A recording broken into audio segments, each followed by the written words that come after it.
Message मिलेगा तो मुझे एक बार कंफर्म करोगे कि सर रिकॉर्डिंग स्टार्टेड बोल के।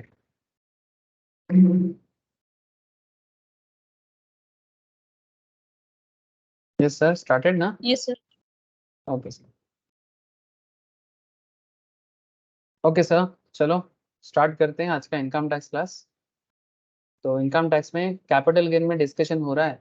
Capital gain taxation basically in simple कहा जाए तो कैपिटल एसेट को सेल करके जो कैपिटल गेन होता है उस पर गवर्नमेंट को टैक्स देना पड़ता है। यही है, सिंपल बात है। लेकिन ये सिंपल बात इतना सिंपल होता तो फिर आप लोगों को एक्सपर्ट नहीं कहा जाता, है ना सर? तो इतना सिंपल तो था नहीं, क्योंकि कैपिटल एसेट का एक लंबा चौड़ा डेफिनेशन है ना। कैपिटल एसेट ट्रांसफर करके जो कैपिटल गेन होता है उसे कैपिटल गेन कहा जाता है। कैपिटल एसेट को ट्रांसफर करके जो गेन होता है उसे कैपिटल गेन कहा जाता है। तो ये है बेसिक सा डेफिनेशन। तो उसमें आपको मैंने ऑलरेडी काफी सारा बेसिक चीज बता दिया, रेट ऑफ टैक्स बता दिया, फॉर्मेट कैपिटल गेन कैलकुलेशन करने का एक फॉर्मेट होता है वो मैंने आपको बता दिया। इवन लास्ट क्लास में मैं शेयर का एक क्वेश्चंस भी करवाया था, मिस्टर मिथुन चक्रवर्ती के नाम पे एक क्वेश्चन था, जहां पर मिथुन चक्रवर्ती का 75 ईयर्स का एज हो गया था, माने सीनियर सिटीजन थे, और उन्होंने शेयर बेच के अपना इनकम किया, उनको कंपनी से डिविडेंड भी मिला था, और फिर जाके वो गेन भी किया। आपको क्वेश्चन पूछा गया था कि ये जो मिथुन चक्रवर्ती सर ने जो गेन किया है शेयर बेच के, इसका टैक्स लायबिलिटी कैलकुलेशन करके बताओ, है ना सर? यही था ना? मुझे यही याद आ रहा है सर, मैंने लास्ट दिन आपको ये एक क्वेश्चन करवाते हुए क्लास को कंप्लीट किया था। मिथुन चक्रवर्ती जिन्होंने मिसर्स गुड मनी कंपनी बोल के कंपनी में शेयर परचेज किया था, और ये हिसाब मैंने आपको समझाया था। मैंने आपको ये भी बोला था कि अगर कोई डाउट हो तो मुझे ज़रूर पूछें। अगर आपके पास नोट्स नहीं है कैपिटल गेन का तो मेरे से नोट्स जरूर कलेक्ट कर लेना। घर पे पढ़ने से याद आ जाएगा कि नोट्स है कि नहीं। अब जब भी नोट नहीं मिलता है तो स्टूडेंट मेरे से कलेक्ट कर ही लेता है। ओके सर, नाउ क्वेश्चन है कि सर आज क्या करवाओगे? सर आज मैं आपको पढ़ाऊंगा कैपिटल गेन का दूसरा और तीसरा क्वेश्चन करवाऊंगा, मैंने और भी टाइप्स कराऊंगा, थोड़ा क्वेश्चन करवाऊंगा, ठीक है? क्यों? क्योंकि सर क्वेश्चन करने से आइडिया होता है कि एग्जाम में किस तरह का चैलेंज फेस करना पड़ेगा, ठीक है? तो इसीलिए मैं आपको अभी थोड़ा सा क्वेश्चन वगैरह करा के कैपिटल गेन का थोड़ा सा क्या बोलते हैं मजा ले लो सर। क्योंकि सर टैक्स तो ऐसे लॉ है, तो आपको फिर कुछ देर बाद मैं क्या करूंगा, क्वेश्चन से हटा के प्रोविजंस के अंदर माथा खराब करूंगा, जो आपको बोरिंग भी लगता है, बट कुछ कर नहीं सकते, वो बोरिंग होना भी जरूरी है। अच्छा सर, ये क्वेश्चन मैंने लास्ट दिन डिस्कस किया था, इसका question as well as answer मैं आप लोगों को शेयर कर दूंगा, वापस इसको रिवाइज करना। फिर भी कुछ डाउट रहे मुझे जरूर पूछना, ठीक है? सर आज भी कुछ क्वेश्चन करेंगे, जैसे कि ये एक प्लॉट ऑफ लैंड को कन्वर्ट करने का एक क्वेश्चन करना है, ठीक है? एक क्वेश्चन ये भी करवाऊंगा आपको, नॉट दिस वन, एक सेकेंड। ये कुछ इजी क्वेश्चंस भी है, ये भी करवाने हैं।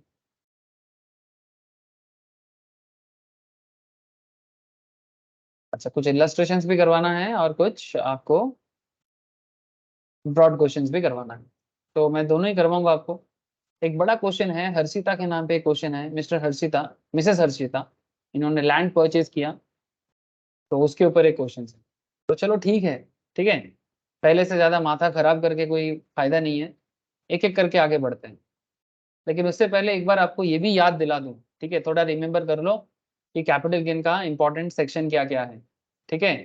कैपिटल गेन का इंपॉर्टेंट सेक्शन क्या क्या है सर? मेनली कैपिटल गेन जो है ना, वो सेक्शन 45 से 55 का एरिया कवर करता है। मैं हमेशा बोलता हूँ, फिर बोल रहा हूँ आपको कि कैपिटल गेन सेक्शन 45 से 55 का एरिया कवर करता है, ठीक है? जिसमें मेन मेन सेक्शन को डिस्कस किया गया है। रही बात कैपिटल गेन रिलेटेड दूसरा सेक्शन का, जैसे कि टैक्स रेट का अलग सेक्शन है, ठीक है? यहाँ पर मैं आपको थोड़ा समरी करके एक बार बता देता हूँ। ऑलरेडी आपको मैं फॉर्मेट बता दिया, ठीक है, कि किस फॉर्मेट में आपको कैपिटल गेन का सॉल्व करना है।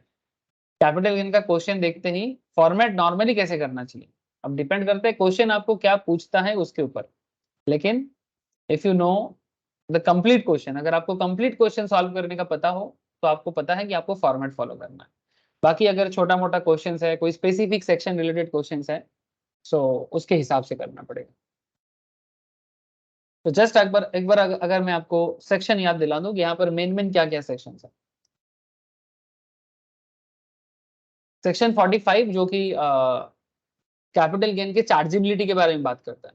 चार्जेबिलिटी माने इनकम टैक्स में इसको चार्ज होगा और आपके जो भी कैपिटल गेन करेगा, जो भी एसएससी कैपिटल गेन करेगा, गवर्नमेंट ऑफ इंडिया उनसे टैक्स कलेक्ट करेगा। गवर्नमेंट ऑफ इंडिया ही करता है ना, ये सर गवर्नमेंट ऑफ इंडिया करता है। सेक्शन 45, ठीक है।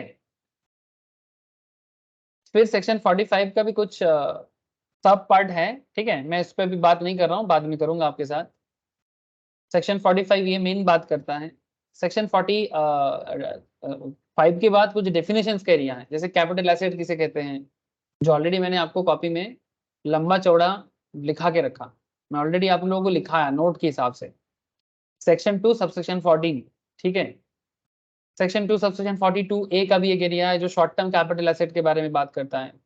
सेक्शन 2 सबसेक्शन 29 है, लॉन्ग टर्म कैपिटल एसेट के बारे में बात करता है।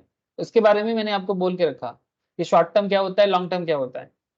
अच्छा, मैंने ये भी आपको लिखा के रखा। सेक्शन 47 ट्रांसफर किसे कहते हैं, ट्रांसफर किसे कहते हैं, ये भी मैंने आप लोगों को लिखा के रखा। फिर मैंने लास्ट दिन आपको कंप्यूटेशन लिखाया, ठीक है, कि किस तरह से आपको कैपिटल गेन कंप्यूट करना है। अगर आपको सेक्शन का पता करना हो तो ये section 48 of income tax act 1961 में बोला है। सेक्शन 48 सर, ये सब सेक्शन याद रखना पड़ेगा। हाँ सर, ये सब सेक्शन याद आपको रखना पड़ेगा। तो ये फॉर्मेट भी मैंने आपके साथ बात किया। अच्छा, ये भी मैंने आपको बताया था, cost of acquisition, cost of improvement, inflation index adjustment कैसे करना है, CII cost of inflation index, ठीक है। ये कैसे एडजस्ट करना है, इसका क्वेश्चन में क्या दिया रहता है। क्वेश्चन में ना आपको इन्फ्लेशन का माने इंडेक्सेशन नंबर दिया रहता है, उसके हिसाब से आपको इन्फ्लेशन पे एडजस्ट करना पड़ता है। सर ये सब बोला है, हाँ सर बोला है ना, ये इतना तो मैं बोला आपको। हाँ, बहुत सारे स्पेशल प्रोविजंस है, जैसे सेक्शन 50B, ठीक है। 50B is very important part sir. Slump sale के बारे में बात होगा। फैक्ट्री बिकता है ना, कंपनी वगैरह अपना फैक्ट्री को, मशीन्स को बिकता है, प्रोडक्ट पूरा कंपनी बेच देता है, उसे स्लम सेल कहते हैं। तो स्लम सेल में कैपिटल गेन कैसे कैलकुलेट होता है, is a very interesting area, अलग से चर्चा करेंगे। अच्छा, यहाँ पर भी ना स्टैम्प ड्यूटी का मैटर रहता है, जैसे PGBP चैप्टर जो लोग कवर कर चुके हो दे मस्ट नो, वहां पर भी स्टैम्प ड्यूटी का मैटर था। यहाँ पर भी लैंड बिल्डिंग में भी स्टैम्प ड्यूटी का मैटर रहता है, तो ये भी मैं आपके साथ बात करूंगा। इसके अलावा 111A, 112, 112A ये भी हुआ है सर, ये भी हुआ है, ये भी मैंने आप लोगों को लिखाया लास्ट में कि सर लिख लो क्या क्या रेट है, नहीं है, ओके। और एक पॉइंट बार बार आएगा, that is cost of acquisition. किसी भी एसेट को जब आप परचेस करते हो फर्स्ट टाइम, चाहे वो शेयर हो, चाहे वो डिवेंचर हो, चाहे किसी भी तरह का लैंड हो, बिल्डिंग हो, तो कॉस्ट ऑफ एक्विजिशन, तो किसी भी एसेट को परचेस करने का एक खर्चा आता है। एक्विजिशन का मतलब होता है अपने अधिकार में लेना, ठीक है। तो उस खर्चा को हिसाब करने का कुछ टेक्निक भी होता है अलग अलग एसेट के लिए, जैसे गुडविल ऑफ बिजनेस, ठीक है। तो उसका भी अलग बात करते हैं सेक्शन 55 में। बोनस शेयर्स मिलता है कंपनी की तरफ से, लास्ट दिन आपको बताया था, ठीक है। तो ये बोनस शेयर जब मिले तब क्या करोगे, ठीक है। राइट शेयर मिले तो क्या करे, कंपनी लॉ में ये सब आप लोग पढ़े हो, बोनस शेयर क्या होता है, राइट शेयर क्या होता है। जो लोग कंपनी लॉ का क्लास करते हो दे मस्ट नो, सर जो नहीं करते सर कोई बात नहीं, बता दूंगा। Cost of improvement of assets के बारे में सेक्शन 55 में बात किया गया है। और कुछ एग्जामेशन का एरिया है, ये बेसिकली सेक्शन 10 का एरिया है, ये कैपिटल गेन का सेक्शन नहीं है। सेक्शन 10 जो है वो अलग सेक्शन है sir. Income which do not form part of total income बोल के एक चैप्टर होता है इनकम टैक्स के अंदर, income which do not form part of total income. Sir हम लोग पढ़ रहे हैं कैपिटल गेन, तो यहाँ से सेक्शन 10 कहाँ से आ गया। सर इनकम टैक्स को ना पढ़ने का तरीका है, ये कोई छोटा मोटा टॉपिक नहीं है। हर टॉपिक के अंदर कहीं ना कहीं दूसरा टॉपिक मिक्स हो जाता है। आपको ओवरऑल आइडिया चाहिए, समय देना पड़ेगा, पेशेंसफुली पढ़ना पड़ेगा। ज्यादा दिमाग मत लगाओ, आपको एरोप्लेन नहीं चलाना है, ठीक है, आपको टैक्स समझना है। ये थोड़ा कॉम्प्लेक्स है, लेकिन अगर आप इसे समझ जाओ, कल ऑफलाइन क्लास में ही बात मैं कर रहा था, कल जो लोग ऑफलाइन में आया था उनके साथ यही चर्चा में कर रहा था कि इनकम टैक्स को पढ़े तो कैसे पढ़े। जैसे गाना है ना हिंदी में, जिए तो जिए कैसे, हाँ बिना आपके, वैसा ही है। पढ़े तो पढ़े कैसे इनकम टैक्स, ठीक है, प्रॉपरली। तो वो बहुत इंटरेस्टिंग एरिया है सर, अगर आप समझो तो ही समझ पाओगे, नहीं समझो तो नहीं समझ पाओगे। तो section 10 subsection 37 basically exempted area है, जो कि सेक्शन 10 में कवर किया जाता है, बट उसके साथ भी कैपिटल गेन का कनेक्शन है, ठीक है। तो वो कनेक्शन को ढूंढना पड़ेगा। फिर और कुछ नहीं है सर, ये डिडक्शंस का एरिया है, सेक्शन 54 से 54F, ठीक है, ये डिडक्शंस है 54 से 54A। टेढ़ा होके देख सकते हो यहाँ पर, ये थोड़ा पेज से ये घूमेगा क्या, पेज देखता हूँ,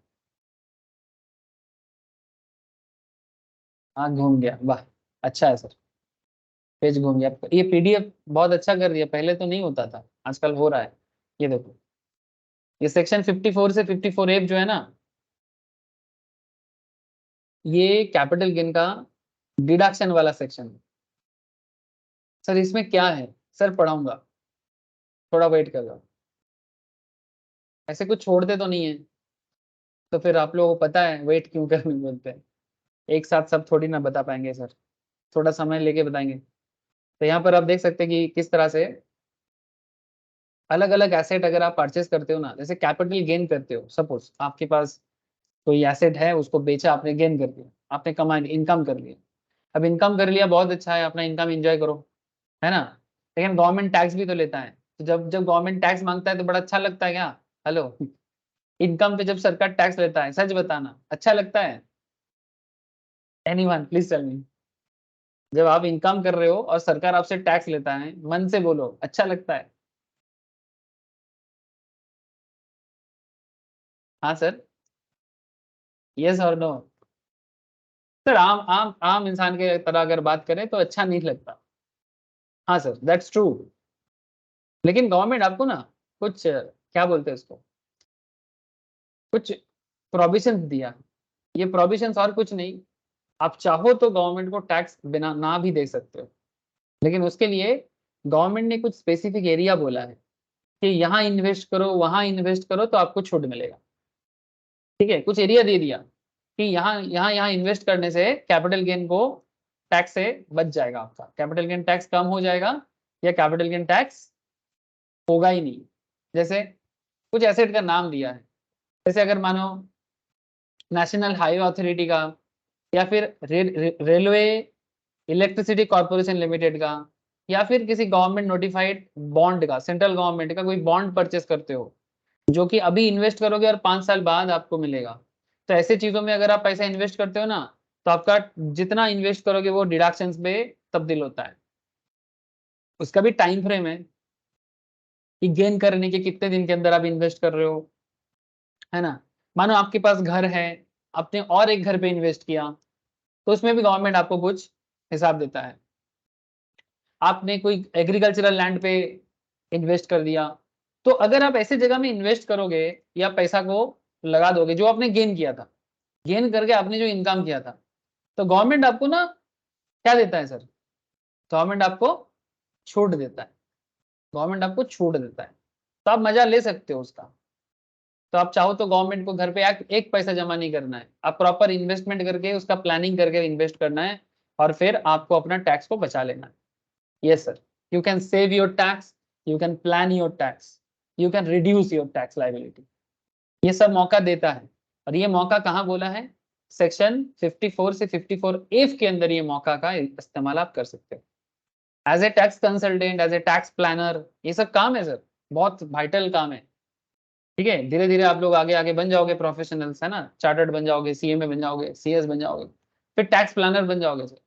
एज ए टैक्स प्लानर आपके पास अपने क्लाइंट आएंगे अपने बड़े बड़े हिसाब लेके, आप अपने क्लाइंट को बचा के दो, आपका नॉलेज इस्तेमाल करके, और उसके ऊपर बेस करके आप अपना कंसल्टेंसी चार्जेस ले लो, ठीक है। It's all depend on how you know and how you can manage, और आपका क्लाइंट बेस कैसा है वो भी मैटर करता है। सर ये सब तो समय का बात है। हाँ सर समय का बात है, लेकिन पढ़ना क्यों है, ऑब्जेक्टिव भी तो क्लियर होना चाहिए। ठीक है, ऑब्जेक्टिव भी तो क्लियर होना चाहिए कि क्यों पढ़े, किस लिए पढ़े, है ना, हवा में पढ़े कि वायु में पढ़े, क्यों पढ़े। ओके सर, चलो ठीक है। तो आज का डिस्कशन चालू करते हैं एक क्वेश्चन के साथ। रेडी सेडी गो। ओके सर, रेडी सेडी हो जाओ।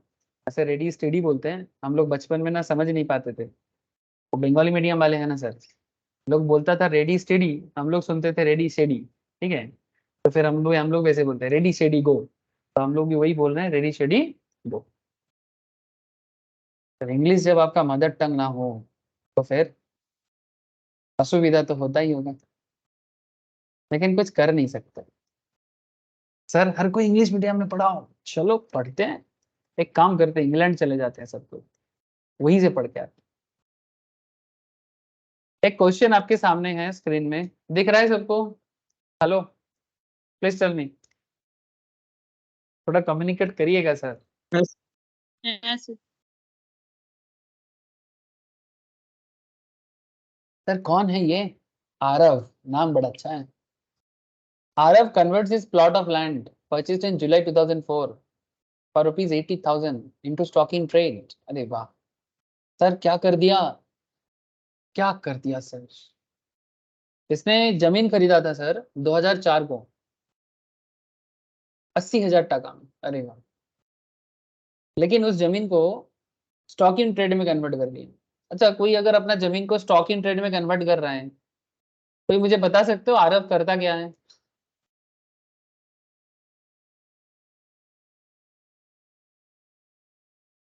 आरव क्या करता है?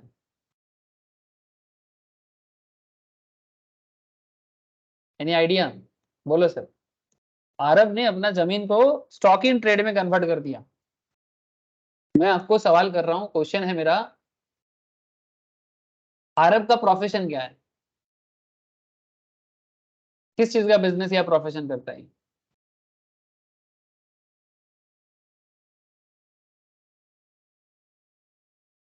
सर ये प्रॉपर्टी डीलर है। Real estate, हाँ बोलो sir. real estate, sir. Real estate dealer है, प्रॉपर्टी डीलर है, समझ रहे हो? जब अगर आप एक रियल एस्टेट डीलर होंगे तभी ना आप लैंड बिल्डिंग परचेस कर सकते, मतलब स्टॉक में लगा सकते हो।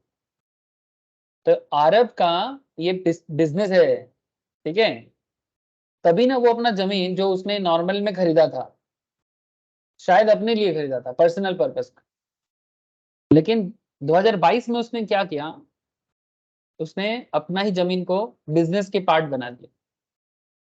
और ऐसे तो है लैंड, अगर कोई नॉर्मल बंदा है जो रियल एस्टेट में डील नहीं करता, उसके लिए लैंड कैपिटल एसेट है ना सर? एक नॉर्मल बंदा के लिए, कोई भी जो रियल एस्टेट डील नहीं करता, उसके अलावा कोई भी दुनिया में है, अगर वो जमीन का खरीदा बेचा करता है और उसके पास जमीन है, लैंड है, तो लैंड उसके लिए कैपिटल एसेट है। लेकिन अगर वो कैपिटल एसेट कोई स्टॉक इन ट्रेड में दिखाता है, इसका मतलब वो उसके लिए कैपिटल एसेट नहीं है, वो स्टॉक इन ट्रेड है। There is a difference between capital asset and stock in trade. Stock in trade का मतलब होता है हम जिस चीज का धंधा करते हैं या जिस चीज का बिजनेस करते हैं उसे स्टॉक इन ट्रेड कहते हैं। अगर कोई बिस्किट का सेलर है, अगर कोई बिस्किट सेल करता है तो बिस्किट उसके लिए स्टॉक इन ट्रेड है। अगर कोई बिल्डिंग का बिजनेस करते हैं तो बिल्डिंग उसके लिए स्टॉक इन ट्रेड है। अगर कोई लैंड का बिजनेस करता है तो लैंड उसके लिए स्टॉक इन ट्रेड है।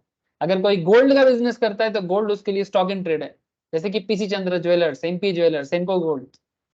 लेकिन नॉर्मल आदमी के पास अगर सोना हो तो उसके लिए कैपिटल एसेट हो जाता है।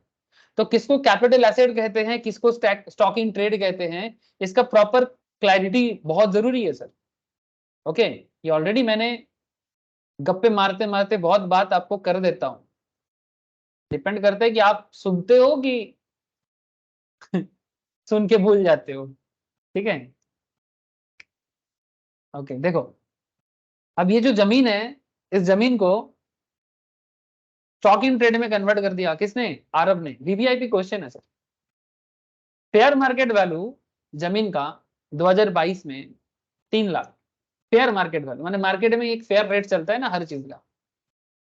The stock in trade was sold for rupees 3,25,000 और इसको मार्केट में जब बेचा जा रहा है 3,25,000 जनवरी 2023 को। क्वेश्चन इतना सा पूछते हैं आपको, question ask you find out the taxable income if any and if so under which head of income and for which assessment year. मतलब क्वेश्चन क्या है, आपको टैक्सेबल इनकम फाइंड करना है। अच्छा, अगर इनकम फाइंड हो जाता है तो वो किस हेड का इनकम है। सर हेड्स ऑफ इनकम का बात क्यों आ गया बोलो तो मुझे बता सकते हो। हेड्स ऑफ इनकम 5 हेड है ना टोटल, रावण का 10 हेड हुआ करता था, ठीक है, सिंबॉलिक है सर, ओरिजिनल नहीं। रावण का 10 माथा हुआ करता था। बहुत लोगों को लगता है कि मतलब रावण का 10 माथा सच में था, नहीं सर, सच में नहीं था, सच में एक ही माथा। 10 माथा 10 सिंबल को डिसाइड करता है। इनकम टैक्स का भी वैसा ही है ना, इनकम टैक्स डिपार्टमेंट एक ही है, ठीक है। ये 5 माथा जो है ना, ये जो 5 हेड्स हैं, ये एक्चुअली 5 तरह का इनकम को डिनोट करता है।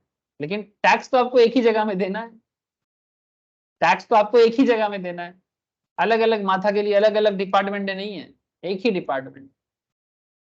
इनकम टैक्स का एक ही डिपार्टमेंट है, लेकिन 5 अलग अलग हेड्स, 5 अलग अलग सोर्स को बताता है। तो अब सवाल उठता है सर, ये जो पर्टिकुलर क्वेश्चन मैं आपके साथ अभी डिस्कस करने जा रहा हूं आरव का, इसमें आरव के पास एक लैंड है जो उसने 2004 में परचेज किया था, maybe for personal reason. तब उसके पास वो कैपिटल एसेट था, जब वो पर्सनल पर्पस में लिया था वो कैपिटल एसेट था। 2022 में आके उसका माथा घूम गया और वो अपना लैंड को मार्केट में बेचना चाहता है, लेकिन किसी नॉर्मल तरीके से नहीं, वो डील करता है प्रॉपर्टी का, वो लैंड डीलर है, तो उसको स्टॉक में कन्वर्ट कर दिया। तो कैपिटल एसेट तो पहले स्टॉक इन ट्रेड में कन्वर्ट हुआ है। अच्छा, आप मुझे एक चीज बताओ, स्टॉक इन ट्रेड में जो चीज रहते हैं मतलब वो बिजनेस का पार्ट है। तो अगर स्टॉक इन ट्रेड को बेच के जो आप इनकम करोगे वो तो पीजीबीपी का पार्ट होगा, क्योंकि आप जिस चीज का बिजनेस करते हो उसका हिसाब तो पीजीबीपी करता है। लेकिन अगर कोई कैपिटल गेन होता है वो तो कैपिटल एसेट बेच के होता है, वो अलग हेड हो गया। इसीलिए इनकम टैक्स आपको पूछ रहे हैं sir, that is why income tax आपको पूछ रहा है, प्रयास क्यों कि ये जो आरब जी का इनकम है, ये इनकम को आप किस हेड में दिखाओगे, ये आरब जी का इनकम को किस हेड में दिखाओगे, इन व्हिच हेड, और किस असेसमेंट ईयर में दिखाओगे। आपको इंडेक्सेशन का, इन्फ्लेशन इंडेक्सेशन का जो चार्ट मैंने दिया था, दिखाया था ना लास्ट क्लास में, उस चार्ट का शॉर्ट समरी भी दे दिया है मैंने, एक्चुअली जितना आपको जरूरी है। जिस पर्टिकुलर ईयर में आपने एक्विजिशन किया था, हेलो, जिस पर्टिकुलर ईयर में आपने लैंड को फर्स्ट टाइम अपने अधिकार में लिया था, इन योर ओन राइट, आपने ओन किया था, राइट लिया था, उसका एक्विजिशन किया था 80,000 में, उस पर्टिकुलर टाइम पे मार्केट में जो इन्फ्लेशन इंडेक्स बता रहा है वो 113 का है, और जिस साल आप इसको सेल कर रहे हो उस साल इसका इन्फ्लेशन इंडेक्स बता रहा है 317 का वैल्यू है। डोंट वरी सर, ये इसको यूज कैसे करना है मैं आपको आगे आगे बताता हूँ, इसको यूज कैसे करना है मैं आपको आगे आगे बताता हूँ। सो क्वेश्चन का पूरा कॉन्सेप्ट क्लियर होना बहुत जरूरी है। चलो सर, मेरे साथ साथ आंसर करना स्टार्ट करो, ठीक है। सबसे पहले का प्रोविजन लिखो, फटाफट लिखो सर।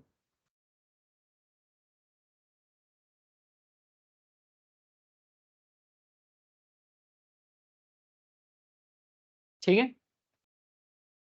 क्वेश्चन नंबर क्या है, ये question number 2 in my math, okay. Aarab ji का क्वेश्चन है, क्या हो रहा है sir, conversion of capital asset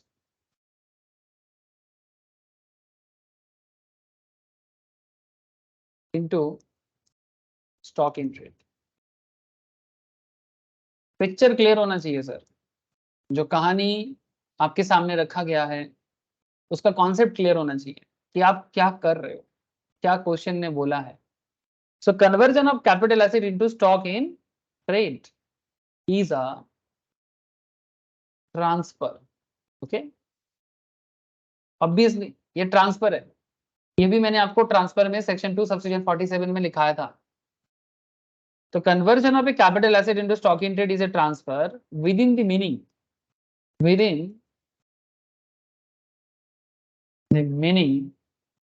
of section 2 subsection 47। अब इसको थोड़ा इजी लैंग्वेज में भी लिख सकते थे, एज पर सेक्शन 2 सबसेक्शन 47। ठीक, in the previous year, in the previous year in which asset is so converted। पहले आपका कैपिटल एसेट था सर, ठीक है, पहले वो आपका कैपिटल एसेट था, अब आपका और कैपिटल एसेट नहीं है, वो आपने दुकान पे लाया बिजनेस में बेचने के लिए। ऐसे बहुत सारा एग्जाम्पल हो सकता है, ये लैंड का एग्जाम्पल था। मानो कि आपका गोल्ड का बिजनेस है, से फॉर एग्जांपल कोलकाता में एक बहुत पॉपुलर मिडिल क्लास लोगों के लिए बहुत पॉपुलर एक दुकान है, दुकान का नाम है अंजलि ज्वेलर्स। ठीक है, बहुत लोग जानते होंगे जो लोग बंगाल वेस्ट बंगाल से हैं और कोलकाता से हैं। मैं आपको एक छोटा सा एग्जांपल देता हूँ। अंजलि ज्वेलर्स का शोभा बाजार का उन लोगों का शायद अपना पर्सनल घर है, ये आसपास में ही है सर, ठीक है, शोभा बाजार एरिया में। इसका घर बहुत सुंदर है, ठीक है, यहाँ पर इसका मतलब शोरूम भी है और ये इनका पुराना घर भी है सर, इसके अंदर ही इनका पूरा शोरूम बना हुआ है। मैं बताता हूँ आपको क्या है। मैं अंजलि ज्वेलर्स का ऐड थोड़ी ना दे रहा हूँ सर, देखो ये अंजलि ज्वेलर्स का जो शोरूम देख रहे हो ना, ये अपने घर को ही शोरूम में बदल दिया। ठीक है, दिख रहा है सबको? हेलो, मैं आपको कहना क्या चाहता हूँ, मुझे आपको अंजलि ज्वेलर्स नहीं घुमाना है। I just want to show कि मानो आपका जो अंजलि ज्वेलर्स का ओनर है, ये उनका दुकान है, शॉप है सर, है ना? हेलो, ये उनका शॉप है। अब मानो उनका, क्योंकि ये कोलकाता के काफी बड़े जमींदार थे, है ना, मोस्ट प्रोबेबली, मैं एग्जैक्टली हिस्ट्री नहीं जानता, हो सकता है कि उनका ग्रैंड मदर का, जो अभी ओनर है उनका ग्रैंड मदर का या ग्रैंड मदर के भी, उनका भी पुराना कोई होगा। ठीक है, मैंने अपना वंशज का जो भी लिनियन एसेंडेंट वगैरह जो भी है, उनका डिसेंडेंट जो भी है, ठीक है, तो उनका कोई मानो नेकलेस वगैरह है। अब वो नेकलेस वो लोग क्या कर रहे हैं, अगर ऐसा करता है कि नेकलेस पहले दादाजी का था या दादी का था या ग्रैंड मदर का, जिसका भी, वो उसके पास कैपिटल एसेट के हिसाब से था, है ना? ग्रैंड मदर का नेकलेस ऑब्वियसली कैपिटल एसेट है। लेकिन अगर कल वो नेकलेस को लेके यहाँ पर शोरूम में शोकेस कर देगा, नेकलेस और कैपिटल एसेट रहेगा क्या? हाँ सर, प्लीज टेल मी।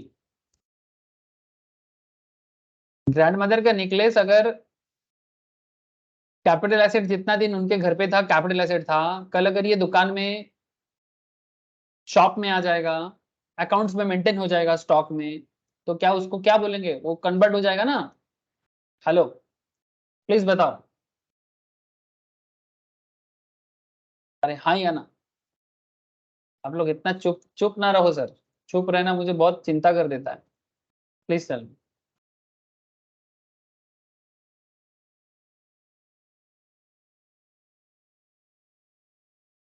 কি সবাই বুঝতে পারছে কি পারছে না? Yes, sir. Yes sir. Yes, sir.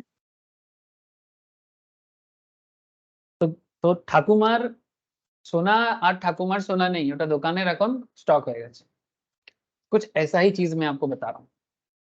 अब ये एग्जांपल क्वेश्चन में स्टॉक इन ट्रेड के हिसाब से लैंड दिया है, गोल्ड का ज्वेलरी भी हो सकता था। ठीक है, चाहे सिचुएशन कुछ भी दे, आपको नॉलेज होना चाहिए, है ना? सिंपल बात है, आपको नॉलेज होना चाहिए। सो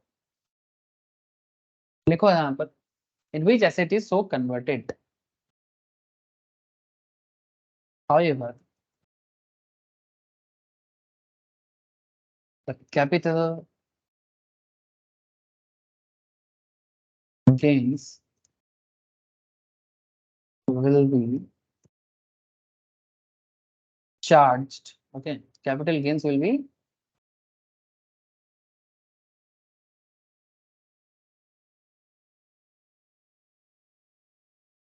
charged to tax only in the year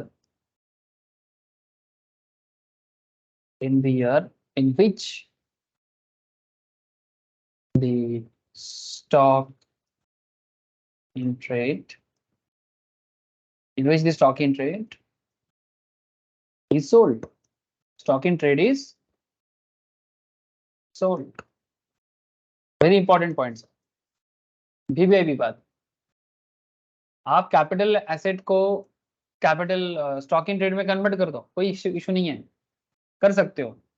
section 2 subsection 47 उसे ट्रांसफर कहते हैं, in which asset is so converted. However, the capital gain will be charged to tax only in the year in which stock in trade is sold. जब आपका asset बिकेगा, ठीक है, जब आपका एसेट बिकेगा, सर बिकेगा, बिकना माने बिक्री होगा, ओके, बिकना मतलब बिक्री होना, ठीक है। तो जब बिक्री होगा, जब बिकेगा, तब आपका एसेट में टैक्स चार्ज का बात गवर्नमेंट कहता है। पैरा चेंज करके जरा और लिखें, the cost of inflation index, ठीक है, इसके बारे में मैंने लास्ट दिन सैटरडे वाला ऑनलाइन क्लास में बात किया sir. The cost inflation index, the cost inflation index, cost of नहीं, कॉस्ट इन्फ्लेशन लिखो। The cost inflation index of the financial year in which the conversion took place, the conversion took place should be considered, should be जिस साल conversion होगा उस particular year का inflation index को choose किया जाएगा for computing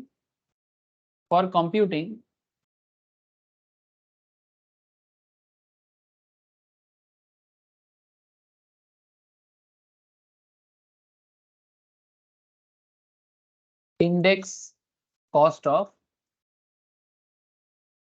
acquisition. जिस साल स्टॉक इन ट्रेड में कन्वर्ट होता है उस साल का index cost of acquisition important है। फर्दर लिखो सर ठीक से, further the fair value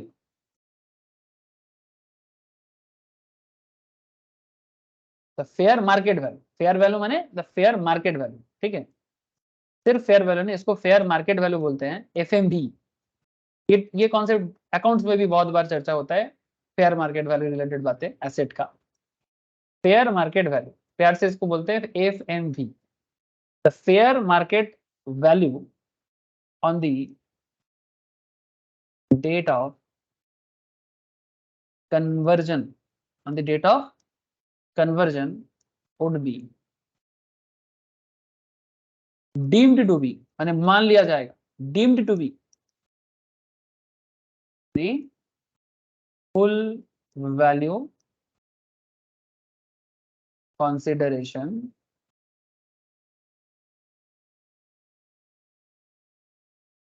for transfer of asset, for transfer of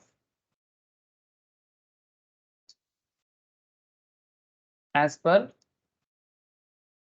section 45 subsection 2। ये जो बात मैं आपके साथ कर रहा था, ये सेक्शन 45 सबसेक्शन 2 का बात है, VVIP point, okay. The sale price, ये भी लिखे प्लीज, द सेल प्राइस, जिस दाम में आप प्रोडक्ट बेच रहे हो, माने लैंड बेच रहे हो, the sale price less the fair market value on the date of conversion should be treated as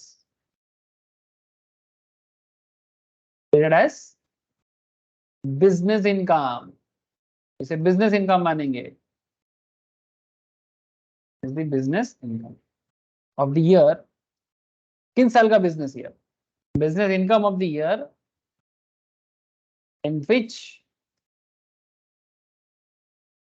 the stock in trade sold, in which the stock in trade sold, जिस साल stock in trade का वो बिक्री हुआ है, ठीक है, in which the stock in trade sold, जिस साल बिक्री हुआ है, ओके, जिस साल प्रोडक्ट बिका है। therefore in this problem, अब प्रॉब्लम एकदम इजी लगेगा, इन दिस प्रॉब्लम या फिर इन दिस केस जो भी लिखो, capital gain and business income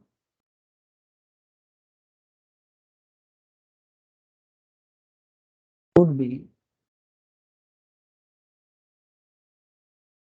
charged to tax in the year, in the assessment year लिखो तो अच्छा रहेगा, in the assessment year 23-24, है ना, क्योंकि इसी साल में बेसिकली एसेट को ना सेल किया गया था। मैं आपको दिखा देता हूँ क्वेश्चन, देखो स्टॉक इन ट्रेड से ये एसेट को बेचा कब गया था? 3,25,000 में, जनवरी 2023 में, है ना, ये सेल हुआ है जनवरी 2023 में। तो जनवरी 2023 माने प्रीवियस ईयर क्या है? 22-23। असेसमेंट ईयर क्या हो जाएगा? 23-24, है ना। जनवरी 2023 माने प्रीवियस ईयर 22-23 होता है, जो शुरू हुआ था 1 अप्रैल 2022 को और खत्म हुआ है 31 मार्च 2023 को, जिसके अंदर ये 23 जनवरी आता है, जनवरी 23 आता है ना। तो 22-23 अगर आपका प्रीवियस ईयर हुआ तो 23-24 आपका असेसमेंट ईयर हुआ। प्रीवियस ईयर असेसमेंट ईयर में अगर अभी भी किसी को क्लैरिटी नहीं है, must go through the basics of income tax class, मेरे से लिंक कलेक्ट कर लो, अगर आपके पास है तो आप कंटिन्यू करके उसको सुन लो, बहुत अच्छा है सर, वहां पर बहुत डिटेल्स में बेसिक्स में बात हुआ है। कट शॉर्ट मत करना, क्योंकि जिसको आप कट शॉर्ट करोगे वो आपको कट शॉर्ट कर देगा, ठीक है सर, समझे नहीं ना, यही जिंदगी का खेल है सर, हम जिसे इग्नोर करते हैं वो हमें इग्नोर करता है। सर क्या बात कर रहे हैं? अरे हाँ सर, तुम जिसे इग्नोर करोगे वो तुम्हें इग्नोर करेगा, यही दुनिया का नियम है। सर ऐसा होता है क्या? अरे होता है, बिल्कुल होता है, बस समझने का अंतर रहता है। अच्छा अब इसको कंप्लीट करो क्वेश्चन को, बहुत इजीली हो जाएगा, यहाँ से आपको कैपिटल गेन का भी हिसाब मिल जाएगा और बिजनेस का भी हिसाब मिल जाएगा। एक काम करो सर, एक पर्टिकुलर दे दो और एक एक अमाउंट का कॉलम देने से ही मोस्ट प्रोबेबली हो जाएगा, दो भी कर सकते हो लेकिन आई डोंट थिंक की जरूरत पड़ेगा। कैपिटल गेन का कैलकुलेशन पहले कर लो sir. Full value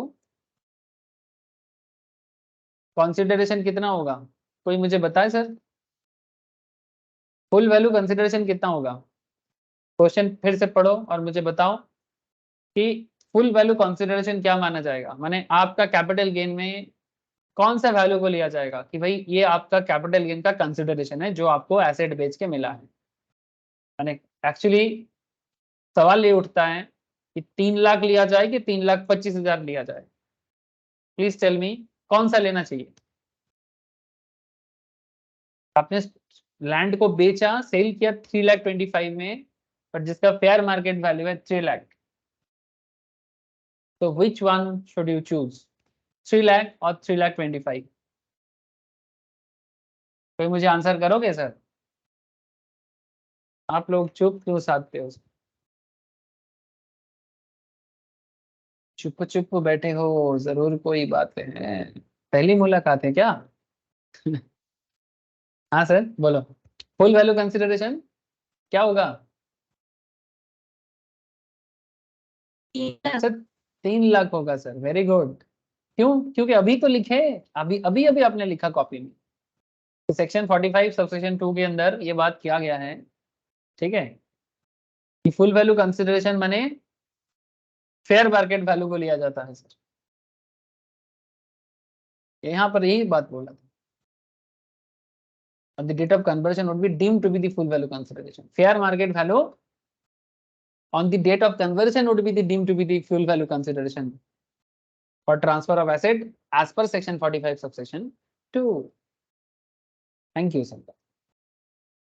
So 3 lakh is the right answer. Congratulations, sir.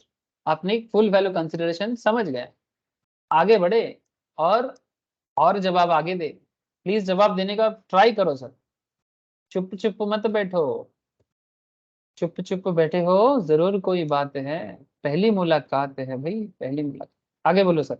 अच्छा, 3 लाख पे आपने एसेट परचेस कर लिया था, यहां से इंडेक्स कॉस्ट बताओ, इंडेक्स्ड कॉस्ट ऑफ एक्विजिशन, प्यार से कहते हैं ICOA, प्यार से कहते हैं ICOA, ठीक है, ICOA। इसका क्या मतलब है सर? ये मैं आपको पहले भी सिखाया था। 80,000 का जो प्रोडक्ट आपने, सॉरी जो लैंड आपने परचेस किया था 80,000 से, उसको आप प्रेजेंट वैल्यू में कन्वर्ट करो, इन्फ्लेशन एडजस्ट कर लो। 80,000 टुडेज वैल्यू में क्या होगा? 80,000 तो 2004 का वैल्यू है। आपने जब जमीन को परचेस किया था सर, आपने मैंने आरब ने, तब ये जमीन 80,000 में मिला था ड्यूरिंग 2004। ये तो अटल बिहारी जी का जमाना था, है ना? तो अटल बिहारी जी के जमाने में, हाँ सर, बीजेपी के प्राइम मिनिस्टर हैं, one of the great prime minister in India, ऐसे बहुत ही बड़ा कवि भी है। तो 2004 का केस है, उस टाइम का 80,000 का वैल्यू है, और आज मोदी जी के जमाने में आपने इसको सेल किया। इत्तेफाक देखो, वो भी बीजेपी का पीरियड था, ये भी बीजेपी का पीरियड है। चलो, पता नहीं आगे क्या होगा। सर पॉलिटिक्स का बात कर रहे हो? नहीं, पॉलिटिक्स अलग होता है। 2004 में अटल जी के जमाने में 80,000 का स्टॉक इन ट्रेड, सॉरी 80,000 का लैंड का वैल्यू। लेकिन ये 80,000 आज का वैल्यू में क्या होगा? इसके लिए आपको ये इन्फ्लेशन एडजस्टमेंट करना पड़ेगा, 113 और 317 का हिसाब करना पड़ेगा। सो इसको एक काम करो सर, 317 बाई 113 करो। सर ऐसा क्यों? सर यही फॉर्मूला मैंने आपको लास्ट दिन दिखाया था कि जिस साल कन्वर्जन हो रहा है उसे न्यूमरेटर में रखो, और जिस साल आपने एसेट को फर्स्ट टाइम एक्विजिशन किया था उसको डिनोमिनेटर में रखो। जो लोग बंगाली समझते हो, ये 317 को लॉब में रखो और 113 को हॉर में रखो। तो बंगाली में बोलते हैं लॉब हॉर, ओके। इंग्लिश में न्यूमरेटर डिनोमिनेटर का कॉन्सेप्ट है ना, ऊपर नीचे भी बोल लो यार, क्या फर्क पड़ता है, अंडरस्टैंडिंग कैसे भी कर लो। 80,000 इंटू 317 बाई 113, ठीक है, 317 बाई 113, क्या हिसाब आता है जमीन का? बोलो सर, किसी ने कैलकुलेट किया? करके देखो, कुछ ऐसा जवाब आएगा, 224 425, 2,24,425। क्या है ये? 80,000 का जमीन का आज का वैल्यू, सरकारी सरकारी हिसाब है, मेरा हिसाब नहीं है। ये जो इन्फ्लेशन एडजस्टमेंट कर रहे हैं ना, ये सरकारी हिसाब है, इनकम टैक्स डिपार्टमेंट का हिसाब है। इन्फ्लेशन का एडजस्ट करते हुए 2004 का 80,000 का वैल्यू आज के डेट में 2,24,000 का, 24,000 का जमीन होता है सर ये। तो आपका कैपिटल गेन का क्या हिसाब करेगा बोलो तो? कि आपने एक्विजिशन किया था 2,24,425 में, और 3 लाख आपको आज की डेट में मिल रहा है जो फेयर वैल्यू है। ऐसे तो 25,000 एक्स्ट्रा मिलता है, बट वो बिजनेस में काउंट करेंगे, बट कैपिटल गेन में तो फेयर वैल्यू लिया जाएगा। सो गवर्नमेंट के हिसाब से आपने, ये लॉन्ग टर्म है ना, 2004 से 2023, सॉरी 2022, ये लॉन्ग टर्म कैपिटल गेन है, क्योंकि अगर आप 2 साल भी होल्ड करते और थर्ड ईयर पे बेच देते तो भी लॉन्ग टर्म होता, ये तो उससे भी ज्यादा है। तो आपने 75,575 का आपका क्या हो जाएगा सर? 75,575 का आपका लॉन्ग टर्म कैपिटल गेन हो जाएगा।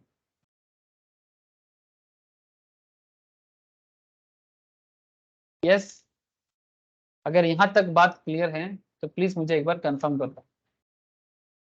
75,575, this is your long term capital gain. Clear? Okay okay टोके, क्या कहते हो? हाँ sir, okay, thank you sir. अच्छा, अब ये हो गया, कैपिटल गेन हो गया सर, ये जमीन का हिसाब जो है उसमें कैपिटल गेन कैलकुलेट हो गया। लेकिन इस क्वेश्चन के अंदर ना पीजीबीपी का भी एक पार्ट था, क्वेश्चन के अंदर बिजनेस का भी एक पार्ट है, क्योंकि आपने इसको स्टॉक इन ट्रेड में कन्वर्ट किया और फिर वहां से आपने 3,25,000 का सेल भी किया। कहानी में ट्विस्ट, एक ही क्वेश्चन पे एक ही क्वेश्चन पे आपको एक बार कैपिटल गेन भी कैलकुलेट करना पड़ रहा है और आपको एक बार पीजीबीपी भी कैलकुलेट करना पड़ेगा। अरे हाँ सर, यही तो क्या बोलेंगे इसको, यही तो नियति का खेल है। सर नियति कहाँ से आ गई? सर पता नहीं कहाँ से आ जाता है, मैं कुछ भी बोलता रहता हूँ। देखो, तो करना क्या है, सिंपल प्रॉफिट कैलकुलेट कर लो पहले, profits and gains of business and profession.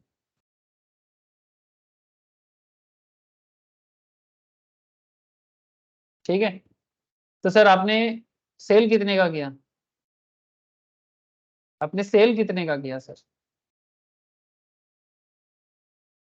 Cell of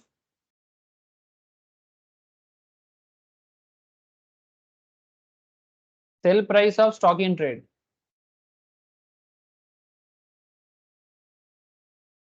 कितने में सेल कर दिया सर? 3,25,000 पे। बढ़िया है, यहां से फेयर मार्केट वैल्यू माइनस कर दो, लेस फेयर मार्केट वैल्यू। मैं आपको अभी कुछ देर पहले लिखाया था, कुछ देर पहले मैंने आपको लिखाया कि सेल प्राइस से अगर आप fair market value of value on the date of conversion value को अगर आप माइनस करते हो, fair market value on the date of conversion मैंने जिस दिन आप कन्वर्जन कर रहे हो,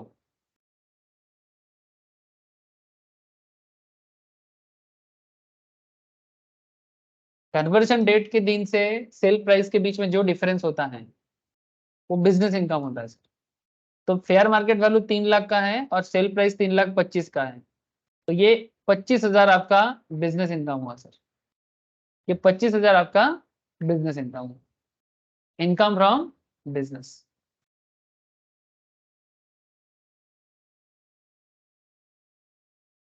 पीजीबी 25,000 का आपका बिजनेस इनकम। तो सर कहानी में क्या मोड़ आया?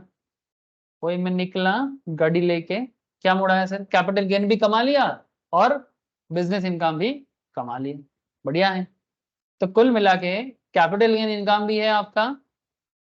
तो यहाँ पर आप एक काम करो, एक फॉर्मेट बना लो, छोटा सा फॉर्मेट होगा, कंप्यूटेशन ऑफ टैक्सेबल इनकम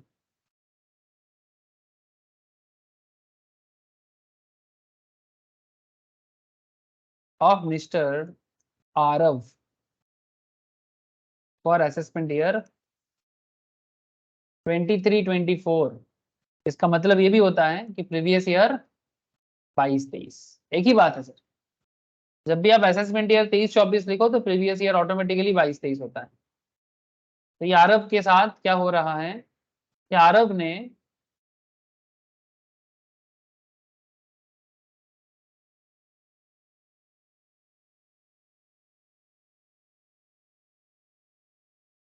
क्या किया, पीजीबीपी से कितना कमाया? Profit from profits and gains from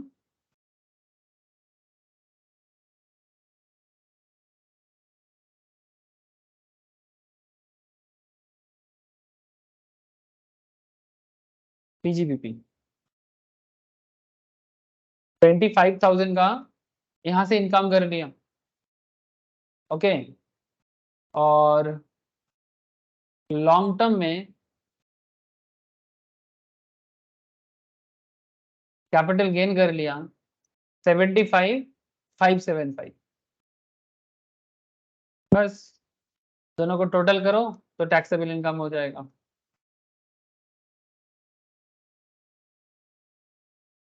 1,05,75 ये हिसाब होगा। यही आपको पूछा गया था कि आप बस इनकम कैलकुलेट करो, लाइबिलिटी यहाँ पर जरूरत नहीं है, क्वेश्चन आपको पूछा नहीं था। बोलो सर, बात समझ में सर आया? এর আগের পেজে फिर आगे पेजটা দেখাবো, দেখ।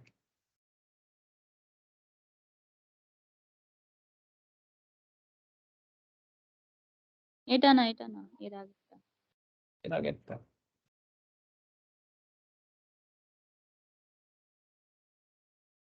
সবাই বুঝতে পেরেছেন? हाँ सर, बोलो, समझ में आया कि नहीं?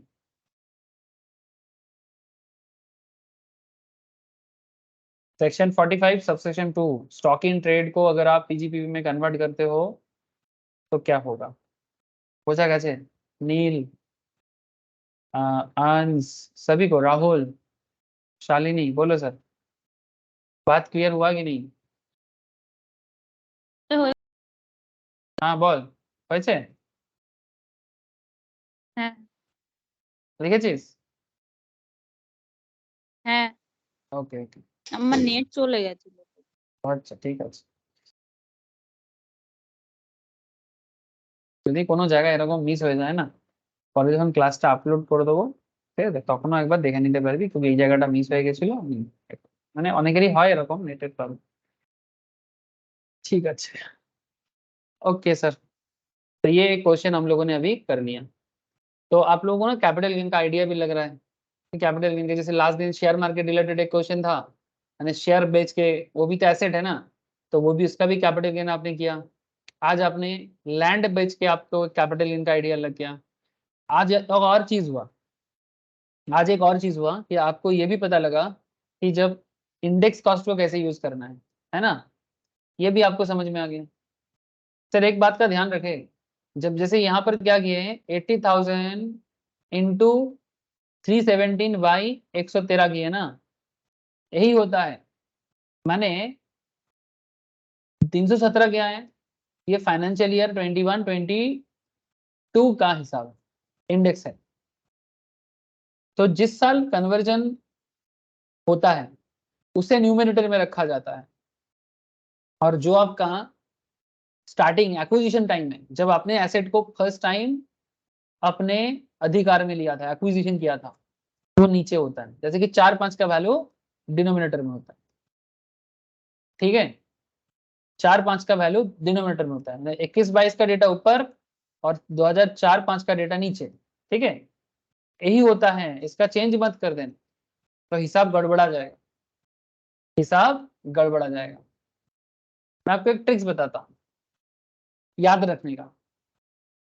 113 या 2004-5 का डेटा नीचे क्यों आया?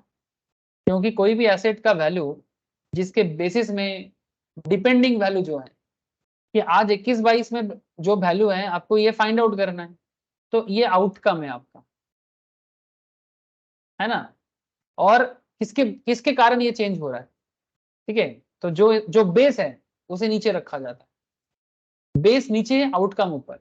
जैसे अगर आपको एग्जाम में 100 में से 80 मिलता है, तो 80 is the outcome and 100 is the base. तो 4-5 आपने एक्वाइज किया था, उसके बेसिस में आज का आउटकम क्या है। तो जिसके कारण होता है, जो बेस होता है, उसे आप हमेशा क्या करते हो, नीचे करते हो, डिनोमिनेटर में रखते हो।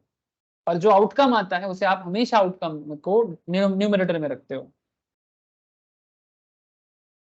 है ना सर। सिमिलरली वही चीज हुआ है, जो आउटकम होता है उसे ऊपर रखा जाता है, और जो बेस होता है जिसके कारण चेंज हो रहा है उसे नीचे रखा जाता है। ये ट्रिक्स है याद रखने की, समझ रहे हो सर? सब चीज समझ में आ जाता है, बस समझने का इच्छा होना चाहिए, इच्छाधारी नागिन की तरह। सर ये कौन है इच्छाधारी नागिन? पता नहीं, कहीं पर ये हिंदी सीरियल आता था इच्छाधारी नागिन।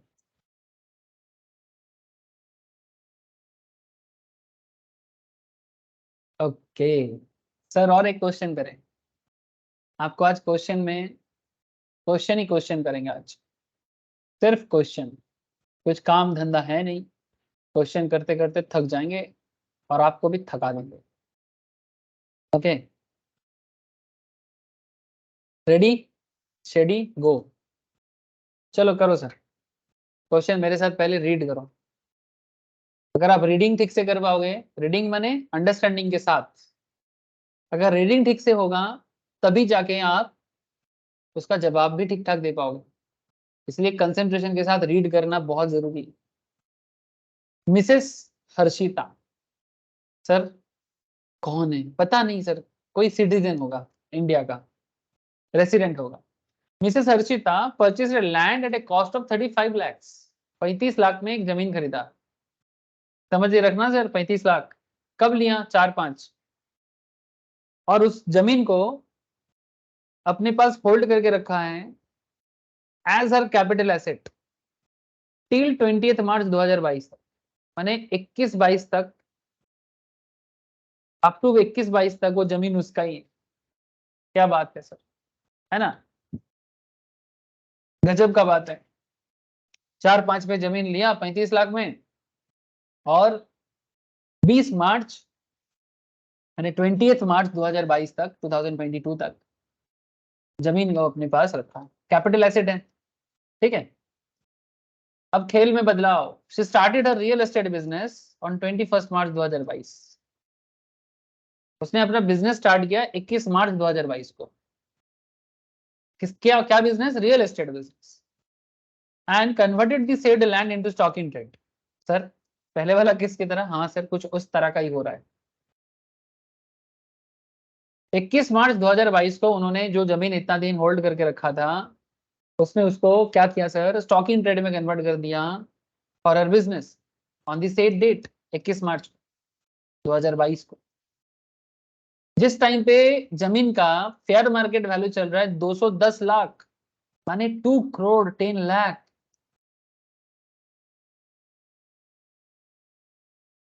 पैंतीस लाख का जमीन अभी 2 करोड़ 10 लाख पे चल रहा है, 210 लाख पे। मजा आ गया। अब सर ध्यान से देखो, हर्षिता जी ने 15 फ्लैट्स बनाया। रियल एस्टेट का काम करते हैं ना, तो फ्लैट बनाते हैं, लोगों को रहने के लिए घर बना के देते हैं, स्पेशली इन सिटी। आजकल गांव साइड में भी बन रहा है, छोटा छोटा शहर में भी बन रहा है, बट मेनली सिटी में ज्यादा होता है। से constructed 15 flats of equal size, सब इक्वल साइज का है, क्वालिटी भी सेम है, डायमेंशन भी सेम है, 1000 स्क्वायर फीट का या 1500 स्क्वायर फीट का, something like. Cost of construction of each flat is 10 lakh. एक एक फ्लैट को बनाने में उनको खर्चा पड़ा है 10 लाख का। Construction completed in February 2023। Construction complete हो गया 2023 फरवरी। सर ये डेट इंपॉर्टेंट है, क्योंकि डेट पे डिपेंड करता है। आप लोग पढ़ते जाओगे फिर समझ में। डेट इंपॉर्टेंट इसलिए कि शॉर्ट टर्म लॉन्ग टर्म को फाइंड करना है, कि शॉर्ट टर्म कैपिटल गेन होगा कि लॉन्ग टर्म कैपिटल गेन होगा, शॉर्ट टर्म एसेट है कि लॉन्ग टर्म एसेट है, उसका पता डेट से लगता है। ऐसा ना है अब फरवरी में किया होगा, जनवरी में भी कर सकता है, क्या फर्क पड़ता है? ऐसा नहीं है, फर्क पड़ता है। She sold 10 flats at 30 lakh. 15 flat उन्होंने बनाया था, उसमें से 10 फ्लैट उन्होंने 30 लाख में बेचा। कब बेचा? मार्च 2023। अभी भी 5 फ्लैट बाकी हैं। 15 में से 10 फ्लैट बेचा है 30 लाख में, अभी भी 5 पेंडिंग है, मैंने बन के रेडी है, स्टॉक इन ट्रेड में रेडी है, बट सेल नहीं हुआ एज ऑन 31 मार्च 2023।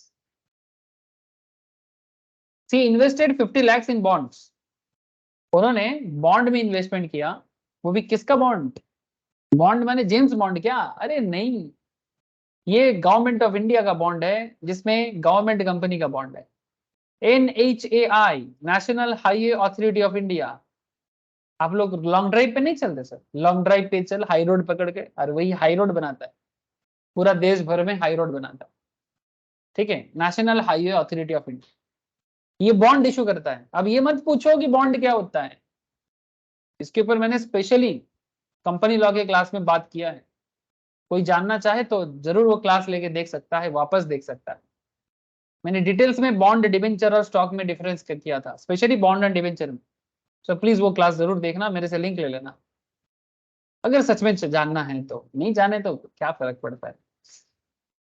अच्छा, सी invested 50 lakhs in bonds issued by National Highway Authority of India on 31st March 2023. Another 50 lakh in bonds of Rural Electrification Corporation Limited. ये जो हमारे घर में इलेक्ट्रिक जलता है ना, हर घर में, पूरा देश में इलेक्ट्रिसिटी चलाने का जो रेस्पॉन्सिबिलिटीज निभाते हैं, गांव गांव में specially rural electrification corporation limited, सरकारी RECL के नाम पे एक सरकारी ऑर्गेनाइजेशन है, वो ये काम कर, उनका भी बॉन्ड है, वो भी हर्षिता जी ने परचेस किया 50 लाख का, मैंने इन्वेस्ट कर दी। सर बदले में ये लोग क्या देता है, इंटरेस्ट देता है रे बाबा। मैंने दिखाया आप लोगों को, बहुत बार दिखाया।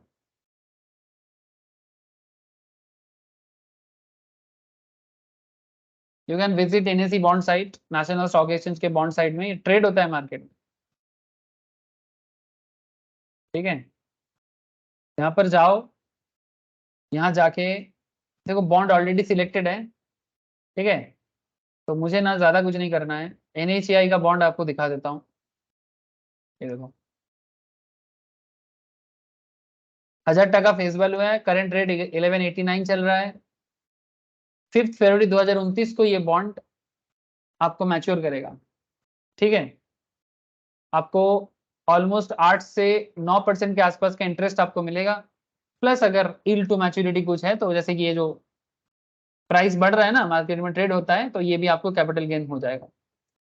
सिमिलरली NHAI का भी है, सिमिलरली आपको RECL का भी दिख जाएगा। ये देखो दिख रहा है RECL, ये रहा rural electrification corporation limited. Sorry कहाँ चला गया, इसका सारा डिटेल्स दिया नहीं है, बट 1220 टका चल रहा है। ऐसा और भी मिलेगा आपको, ये तो बस एक टाइप का नहीं है, बहुत सारा टाइप होते हैं। नीचे भी यही देखो, रेगुलर 7.38% का आपको इंटरेस्ट मिलेगा, गवर्नमेंट का है, हाईली सिक्योर है, कोई चाहे तो इन्वेस्ट कर ही सकता है। ओके ओके, अब बोल दिया सर, रोक नहीं पाता, बोल देता हूँ। देखो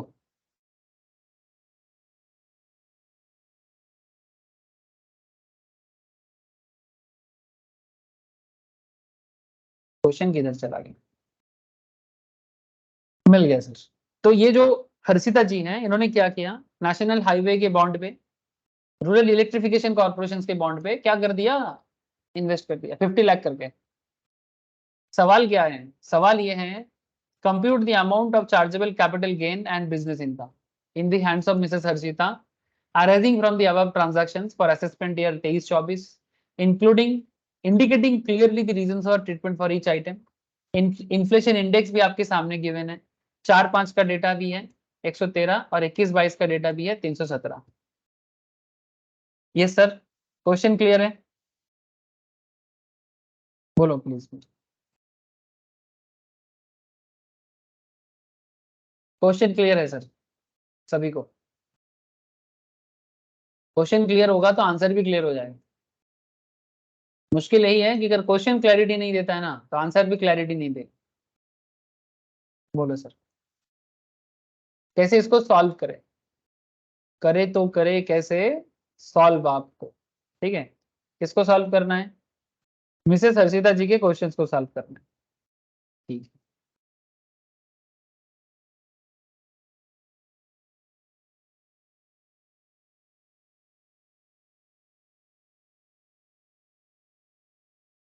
तो मिसेस हर्षिता जी का क्वेश्चन को सॉल्व करने के लिए आप एक काम करो, एक फॉर्मेट डेवलप कर लो सर, थोड़ा इजी हो जाएगा, ठीक है।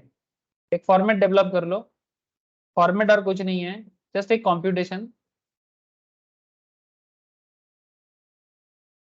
computation of capital gain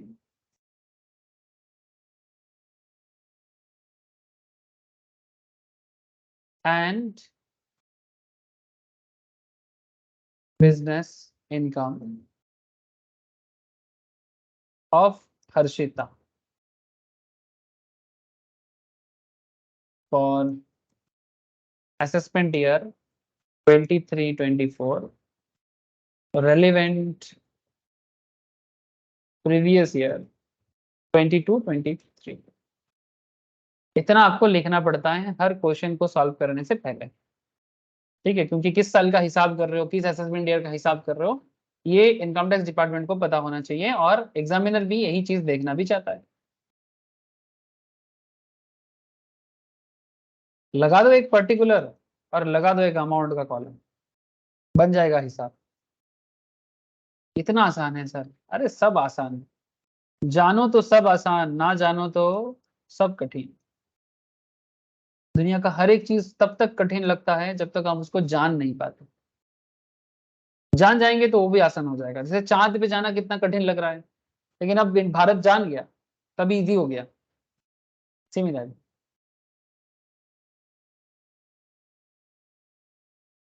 एक काम करो sir, fair market value of land बता दो। कैपिटल गेन का हिसाब कर रहे हैं तो fair market value of land on the date of conversion, on the date of conversion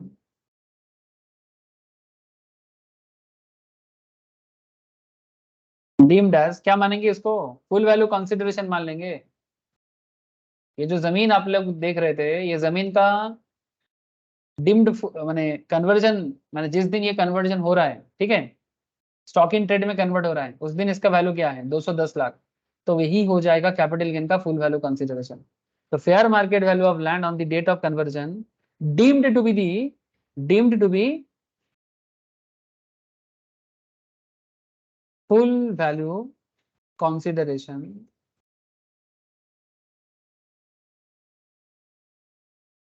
for the purpose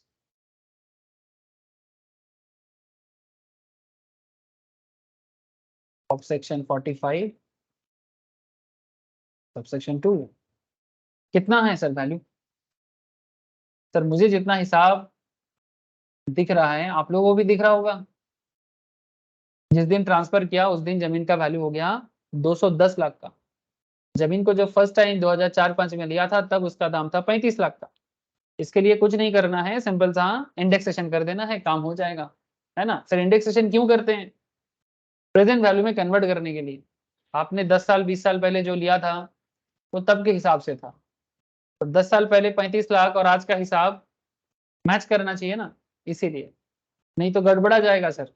210 crore का, सॉरी 210 लाख का कैपिटल गेन और 35 लाख का कॉस्टिंग, तो 200 लाख से 35 माइनस करेंगे तो जो कैपिटल गेन होगा ना, बंदा पागल हो जाएगा, ठीक है। ऐसा एकदम रिलेवेंट नहीं है सर, बात एकदम लॉजिकल नहीं है। यहाँ से लेस करना है। अच्छा 210 लाख को ना डिजिट में लिख दो, ये 210 ऐसे अच्छा नहीं लग रहा है। या तो ब्रैकेट में लिख दो 210 रुपीज इन लाख, फिर 210 कर सकते हो, या फिर पूरा 210 लाख करो, पूरा 210 लाख करो, ऐसा भी करो। या फिर अमाउंट के ब्रैकेट में रुपीज इन लाख लिख के 210 लिख सकते हो। तब सारा वैल्यू को लाख में कन्वर्ट करना पड़ेगा, ठीक है। जो आपको ठीक लगे करो, बट मेंशन कर देना। यहां से लेस हो जाएगा ICOA, index cost of acquisition. कितना होगा? 35 लाख इंटू 317/113। तो कितना वैल्यू हो जाता है सर? 35 लाख का, आज 35 लाख को आज में कन्वर्ट कर रहे हैं इन्फ्लेशन पे एडजस्ट करते हुए। किसी ने ट्राई किया, कैलकुलेट किया सर? सर वैल्यू आना चाहिए 98 लाख 18 लाख 584। अगर आपने कर लिया प्लीज मुझे कंफर्म करो सर।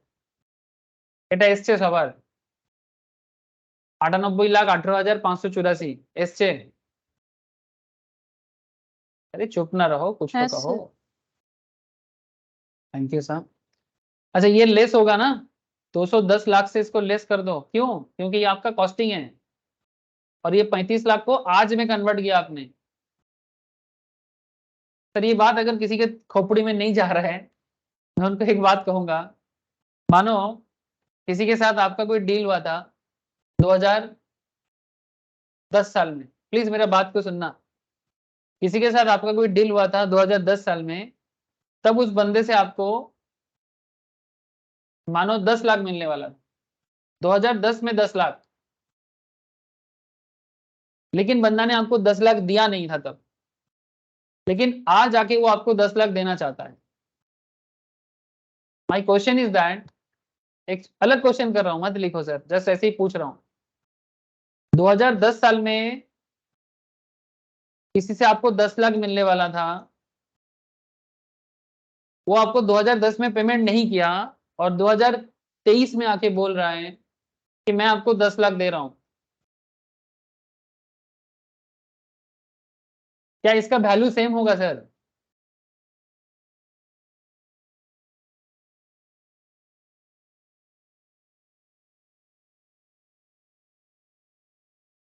बोलो सर, यस और नो?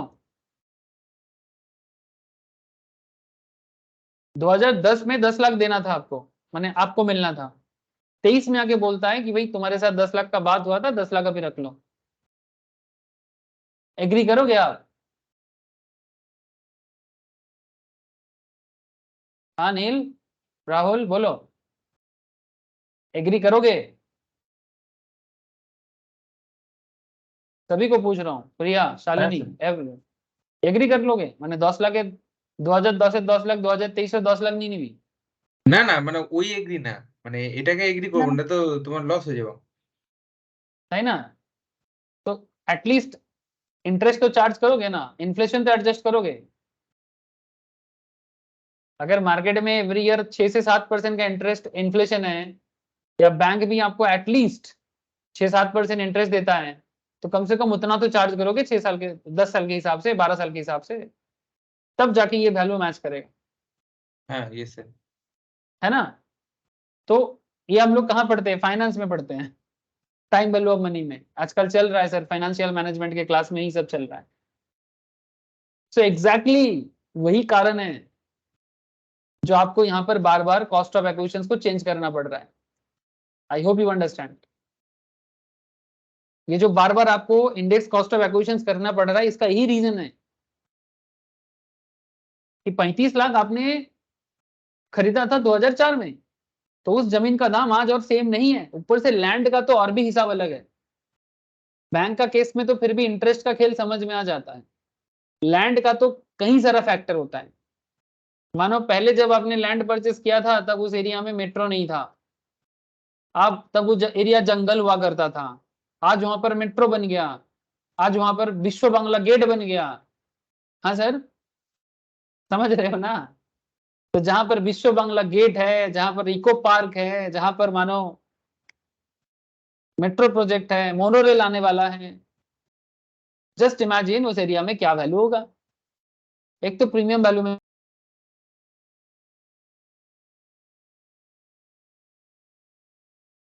तो वही हिसाब आपको करने को यहाँ पर करना पड़ेगा। तो fair market value of land the date of conversion deemed as full value consideration 210 lakh, इसके साथ आज के हिसाब से कन्वर्ट कर दो तो 98 लाख 18,584, कितना प्रॉफिट कर लिए? एकदम लॉजिकल सिस्टम। 1 करोड़ कितना होगा?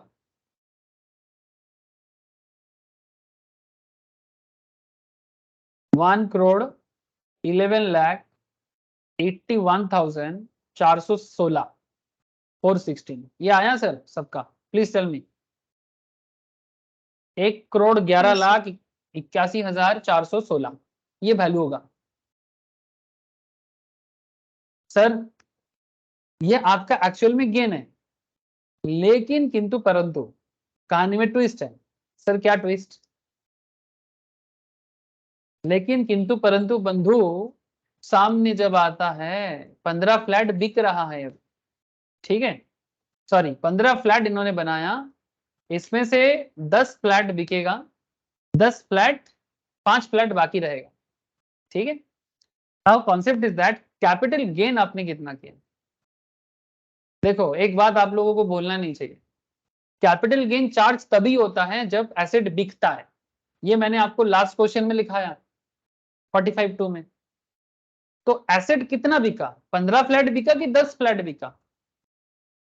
ये मैंने अभी अभी कुछ देर पहले आपको प्रोविजन लिखाया।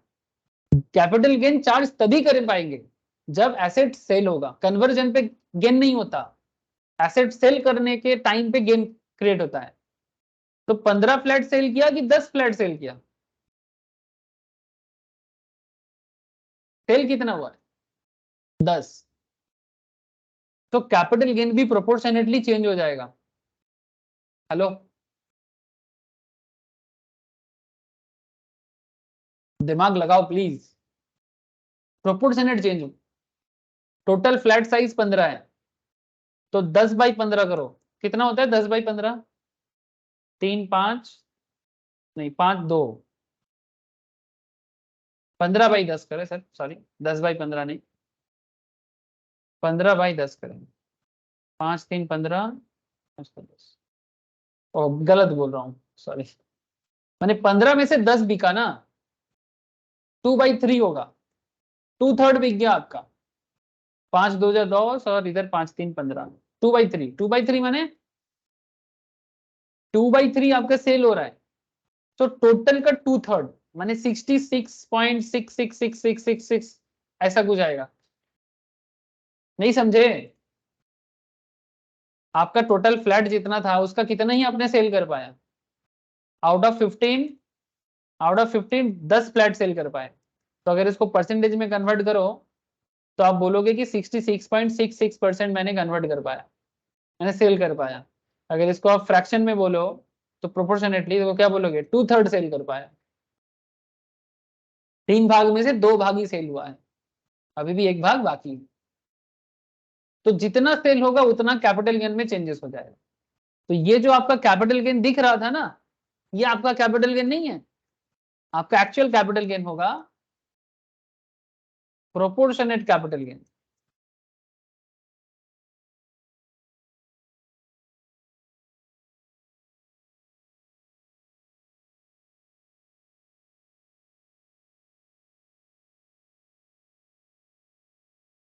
कैसे कैलकुलेट करोगे?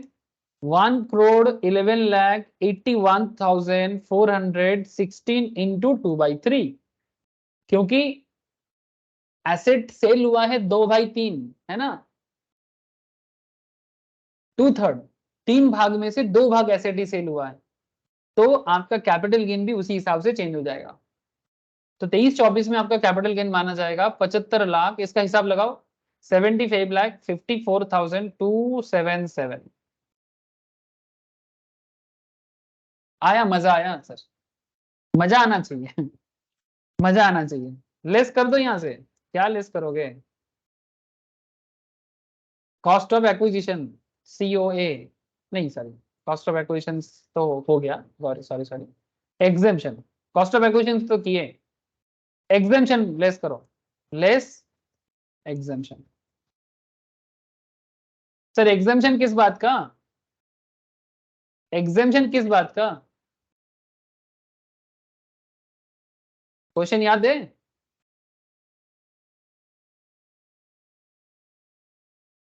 ₹50 लाख नेशनल हाईवे के बॉन्ड पे और 50 लाख रूरल इलेक्ट्रिफिकेशन के बॉन्ड पे कब किया? 31 मार्च 2023 को। कितने दिन के अंदर किया? कैपिटल गेन एसेट सेल किया फरवरी को और मार्च में खरीद लिया, विद इन 1 मंथ कर लिया आप। एसेट सेल किया फरवरी को 2023 में और री इन्वेस्ट कर दिया आपने उसको बॉन्ड में, 50 लाख 50 लाख करके।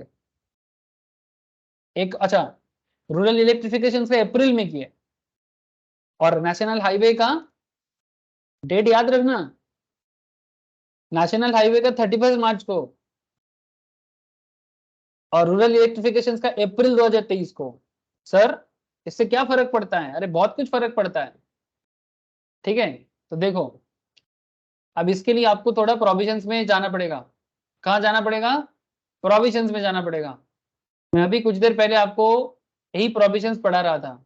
ऐसे तो मैं ऐसे ही रैंडमली पढ़ा रहा था, बट अभी टाइम आ गया सर 54F को समझने का।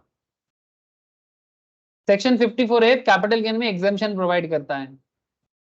किसको करता है? इंडिविजुअल को करता है और हिंदू अनडिवाइडेड फैमिली को करता है।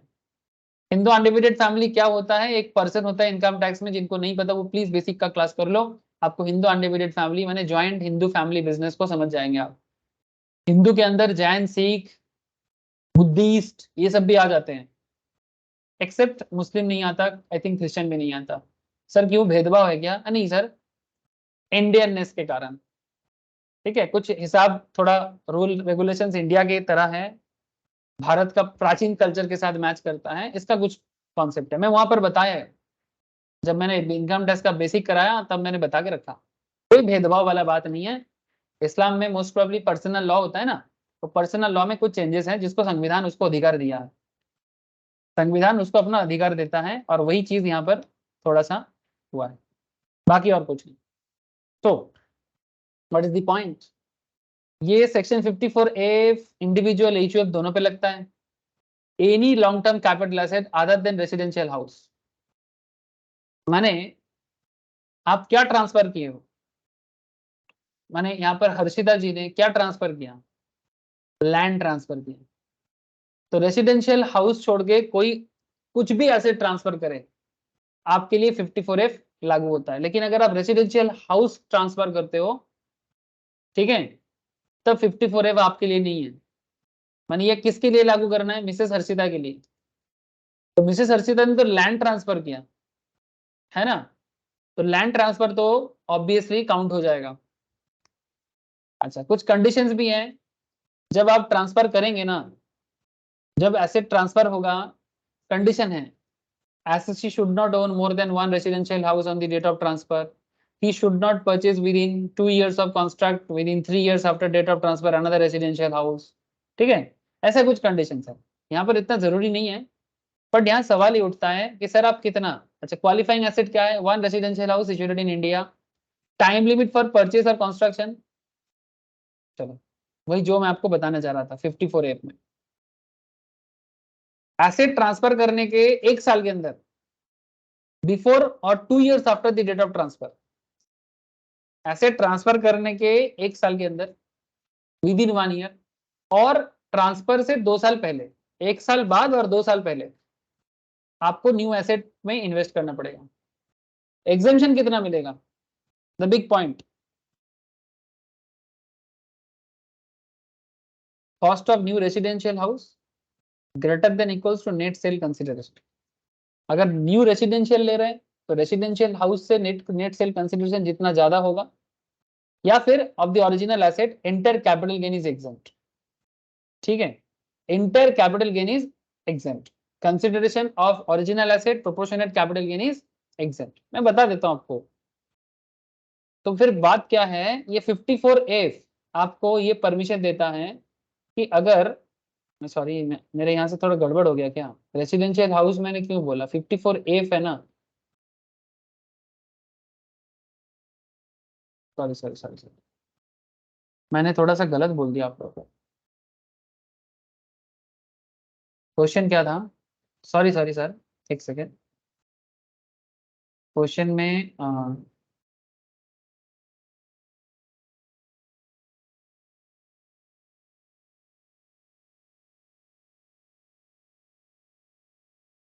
एक सेकेंड,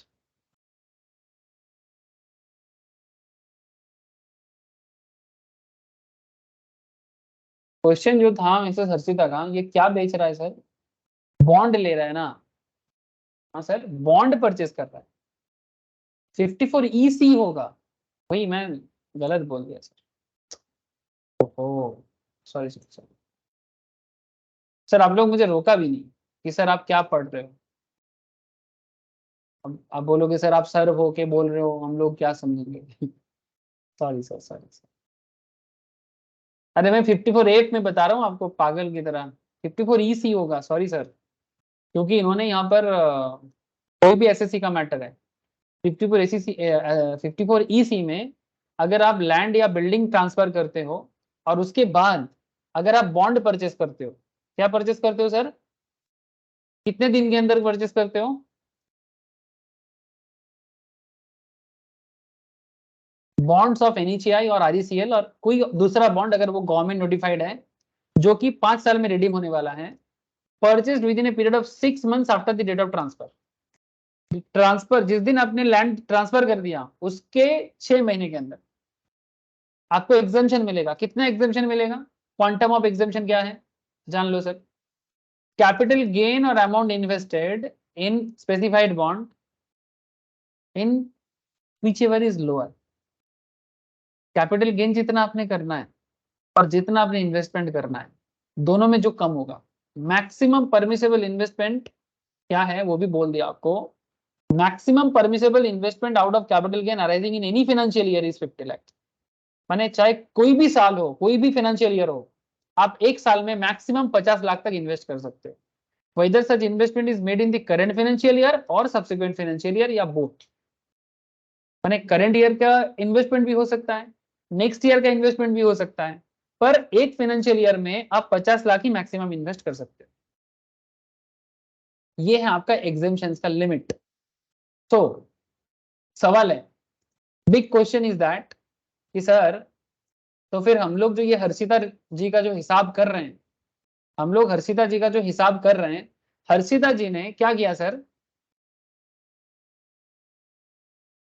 NHAI का 50 लाख का बॉन्ड लिया 31 मार्च को, जो कि करंट फाइनेंशियल ईयर का बात है, और 50 लाख का लिया नेक्स्ट फाइनेंशियल ईयर का, जो अप्रैल 2023 में लिया, है ना। लेकिन आपका लिमिट है एक साल में 50 लाख। आपका लिमिट है एक साल में 50 लाख। तो उसको क्या करना है? एग्जेम्पशन तो आपको अंडर सेक्शन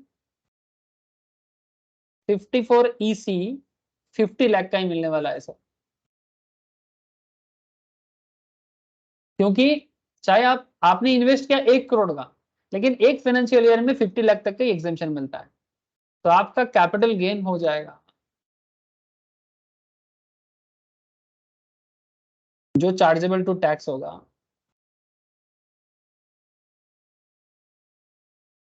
कितना माइनस करो ना सर, माइनस करके मुझे बताओ।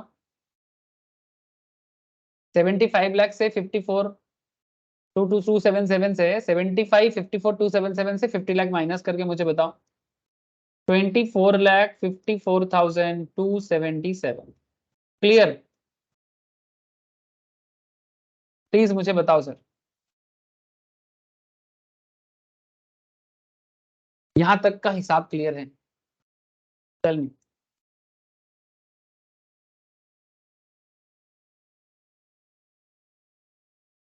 ये 54EC समझ में आया आप लोगों को? कोई डाउट है तो पूछो, मैं फिर से बता देता हूँ। 54EC आपको ये बता रहा है कि अगर आप NHAI या RECL का बॉन्ड में इन्वेस्ट करते हो एक साल में 50 लाख तक का, या फिर कोई दूसरा बॉन्ड अगर गवर्नमेंट नोटिफाई करता है कि ये अलाउ करेगा, तो आप 50 लाख तक इन्वेस्ट कर सकते हो। 50 लाख तक इन्वेस्ट कर सकते हो एक साल में, 50 लाख से ज्यादा भी कर सकते हो, करने में कोई मना नहीं है। সেটা 25 লাখ হবে না? কোনটা? এই যে মাইনাস করে যেটা এসছে 25 লাখ কেন 25 হবে? লাখ 75 লাখ থেকে 75,54,277 থেকে 50 লাখ বাদ দিলে 25 লাখ কেন হয়? না না 25 লাখ 54,000 আমি ক্যালকুলেটরে করলাম আর এটা এসছে। আরেকবার কত? ও আচ্ছা, এটা ভুল হয়েছে, এটা এটা 75 হবে না, এটা 74 হবে। এটা দেখ আমি করে দেখতে বলি, ওই জন্য আমি লিখলাম যেটা সেটাই লিখে दिएছিস। ओहो, ये चीज ना करे सर। ये जो हिसाब है ये मैंने लिखा 75, तो आपने बोली 75 क्यों लिखा? आप लोग कैलकुलेट क्यों नहीं किए? कैलकुलेट करना चाहिए ना इसको। 74,54,277 होगा, करके देखना चाहिए। बच्चे लोगों की तरह आप लोग कॉपी पेस्ट मत किया करो, एटलीस्ट कैलकुलेशन कैलकुलेटर में करके देख लिया करो प्लीज। बचपना हो गया एकदम कि सर ने लिख दिया मम्मी लिख दिया। अरे मेरे से कैलकुलेशन गलत हो सकता है, तो आप लोग चेक करके मुझे बता देना कि सर ये गलत हुआ है, आप देखो एक बार ठीक से, या फिर एक बार चेक करिए। हाँ सर, ये 74 होगा, चेक करो सर। अंधे की तरह कॉपी पेस्ट मत किया करो। मैंने अंधे की तरह मैं कहना चाहता हूँ कि जैसे बिना कुछ देखे बिना कुछ समझे बस पेस्ट कर दिया, ये कोई करता है सर? तो 24,54,277 হয়েছে? এবারে হয়ে যাবে দেখ। হ্যাঁ হয়েছে। এইটা করে দেখেছিস? না আগেরটা দেখিনি। তাহলে এইটুকু না খাটলে কি করে হবে? করে দেখে না স্যার, करके देख लो স্যার। আমার থেকেও ভুল হতে পারে, এরকম নয় কি ক্যালকুলেশন ভুল হতেই পারে, মানে होते पारे in the sense by mistake हो जाता है, तो आप लोग उसको चेक कर लेना। अच्छा, capital gain chargeable to tax, तो 24,54,277 ये capital gain chargeable to tax होगा। ठीक है सर, ये हो गया कैपिटल गेन का हिसाब। तो फिर बाकी क्या है सर? ये क्वेश्चन के अंदर ना, हर्षिता जी का ये क्वेश्चन के अंदर बिजनेस का भी तो हिसाब होगा, क्योंकि हर्षिता जी रियल एस्टेट बिजनेस में आया, फिर फ्लैट बनाया, फिर उसको बेचा। हाँ, तो बिजनेस इनकम भी तो है, उसका भी तो पता लगाना पड़ेगा।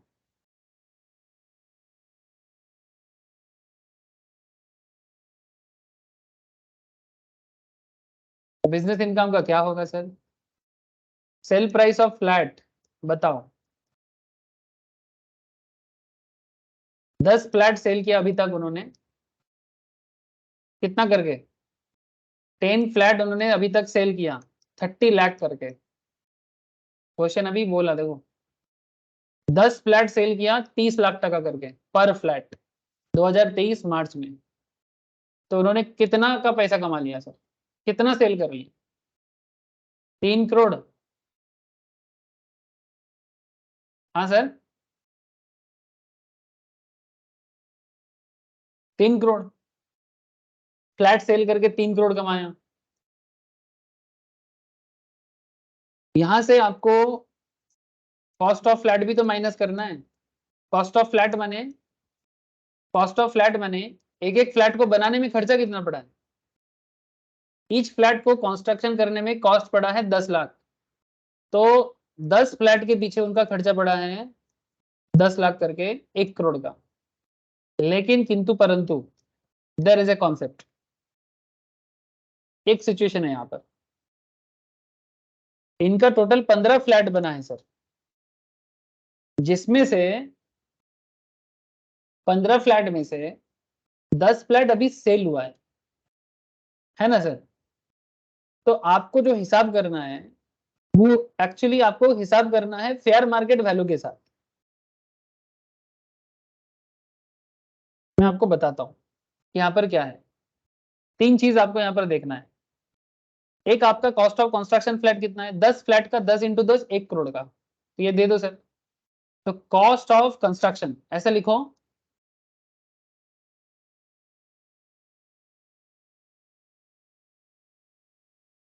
Cost of construction. हम लोग 10 सेल किए तो 10 का ही हिसाब करेंगे ना, 10 फ्लैट 10 करोड़ करके, 10 लाख करके कितना होता है सर? 1 करोड़ होता है। 7 शून्य बैठ गया, ठीक है। लेकिन इसमें और एक हिसाब आपको लगाना चाहिए।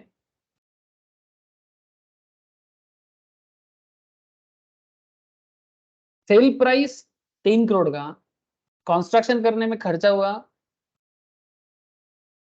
1 करोड़ का। लेकिन सर जब आपने फ्लैट को कन्वर्ट किया था बिजनेस में, तब उसका फेयर मार्केट वैल्यू कितना चल रहा है? हाँ सर, आपका एक्चुअल में लैंड का दाम था 35 लाख, है ना? जिसके अंदर पॉइंट बी नोटेड सर, आपका लैंड का दाम था 35 लाख, जिसके अंदर से यही जमीन आपका 21 मार्च को वैल्यू हो गया 210 लाख, पॉइंट बी नोटेड। जिसके अंदर से ये जो 210 लाख का जमीन है, इसको आपने जमीन को ट्रांसफर कर दिया और उसी में आपने फ्लैट बनाया, तो जमीन का कॉस्टिंग कितना पड़ेगा आपका, वो भी तो हिसाब करना है। जमीन का कॉस्टिंग भी तो हिसाब करना है। ये सर नो करना है कि नहीं करना? Please tell me.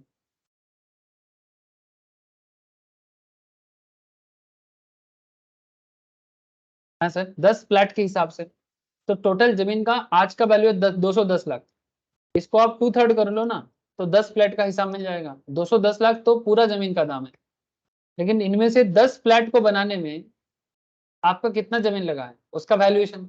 So 210 into 2/3 मुझे कोई करके बताएगा। 210 लाख का 2/3 कितना होता है? 210 लाख, ठीक है। कितना जीरो बैठाएंगे बोलो? ठीक है, 210 लाख इंटू, ठीक किया ना? हाँ ठीक ही तो है। इसको करो इंटू 2/3, कितना होता है सर? 1,40,00,000, है ना? ये आपका currently fair market value of land, fair market value of land on date of conversion.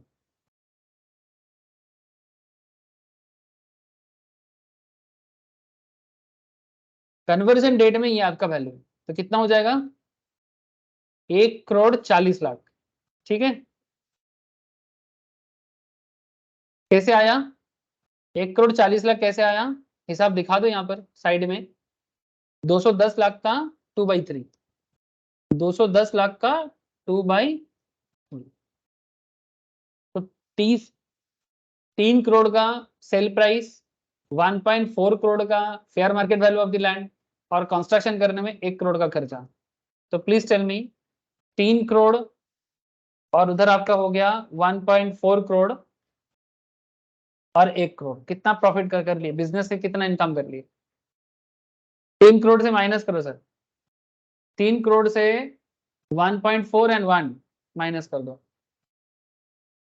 3 minus 1.4 minus 1, 0.6 crore माने 60 लाख। हाँ सर 60 लाख होगा, बोलो हिसाब आ रहा है?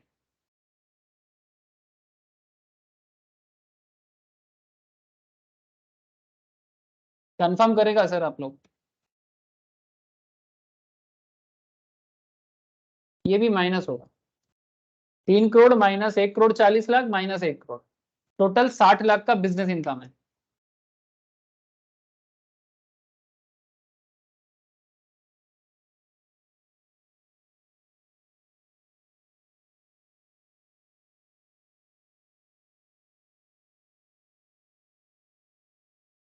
असेसमेंट ईयर 23-24 में, previous year 22-23।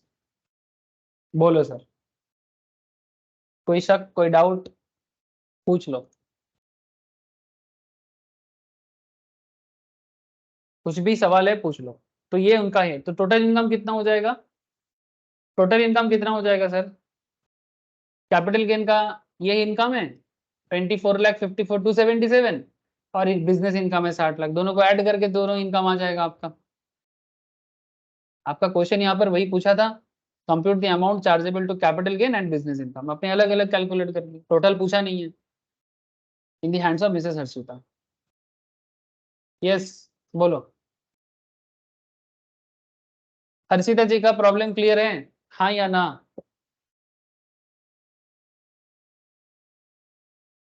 Yes sir. Sir 2 question मैं अभी आपको देता हूं, आप घर पे ट्राई करना, ठीक है। ये वाला क्वेश्चन सर स्क्रीनशॉट ले लो सर, ये वाला क्वेश्चन थोड़ा स्क्रीनशॉट ले लो।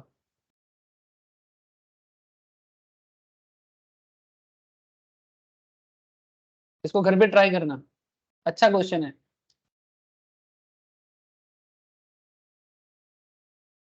ले लिया स्क्रीनशॉट? मैं आशा करता हूं कि आप लोगों ने स्क्रीनशॉट ले लिया सर। यस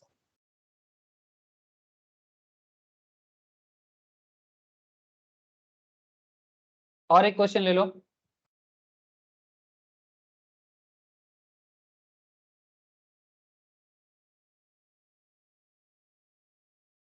ठीक है, 3 क्वेश्चन तो हो ही गया, ठीक है। ये वाला करो, बाकी कुछ इलस्ट्रेशन है वो मेरे पास पीडीएफ बना हुआ है, उसे भी मैं शेयर करता हूँ, कुछ इलस्ट्रेशन से उसे भी ट्राई करना। मैं नेक्स्ट क्लास में सॉल्व भी करूंगा और जो भी बचा कुचा पॉइंट्स है उसको डिस्कस भी करूंगा, ठीक है।